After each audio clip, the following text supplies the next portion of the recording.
Hi, I'm Dr. Bertice Berry, and I need to tell you this story. It's not a story I wanted to tell. I was trying to tell any other story, and this one just kept pushing its way through. I am a very driven person. Um, I'm hard on myself because of that drive. I'm not ambitious. I've known that for years. Ambition is a climber. Ambitious is a person who wants to get to the top and beat everybody else there. That is not my goal. I am driven by purpose, by calling. I am deeply driven to provide the best of me to those who need desire and call on me for that. As a result, I can be hard on myself. I can seek things being perfect, without flaw, without mistake, because I'm driven and I'm hard on myself and I want to give the best of myself. And in so doing, I will focus sometimes on what went wrong, but I'm also driven enough to focus on only what went wrong within me, to not let that spread out onto others, to not make others feel bad about their part not going well or things not being right. I really work hard on that because if you are driven, you can drive people around you crazy. And I work hard on that. However, I find that in being this hard on myself and being driven about the joy that I want to share and want to do, I find often that you will encounter people who see the world the way they see themselves. And because they see the world the way they see themselves, and because they don't have a stake in things how they get there, they become complainers.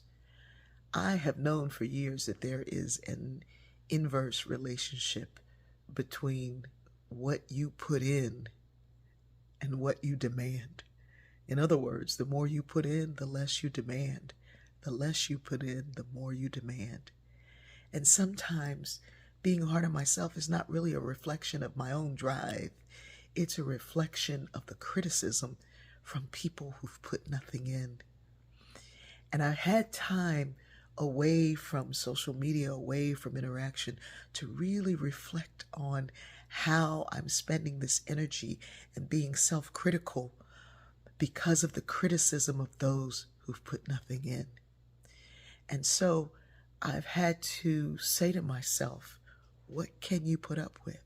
What can you stand? What can you do? I know the purpose of my drive. I know the reason for it. But there were things that became clear in sharing these stories that I didn't know. I didn't know, for example, the level of lonely and isolated people. Lonely and isolated people very often not because they're sick, but because they have long-term illnesses. And some not because they have an illness, but because they're caring for someone else who does. Those beautiful people never complain. They don't complain about me sharing a concert from the side of the stage because they're just so grateful to hear it and to be a part of that music.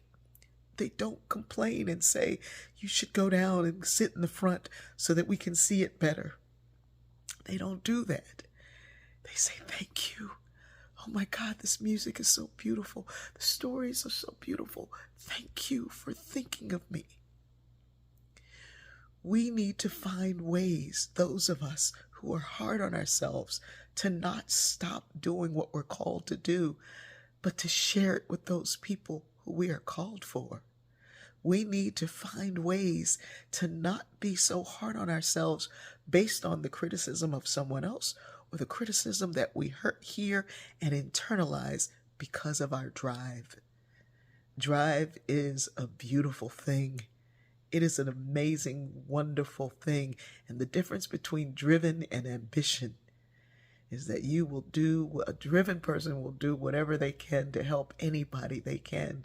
An ambitious person will step over anybody to get to where they want to be. Continue to be driven, but focus and see who it is that needs you and make sure you show up for them. And when others criticize and attack what you're doing, saying that it's not good enough, realize they didn't pay nothing for it. No way. I love you, and I hope this helps those of you who are driven to make this world a better place.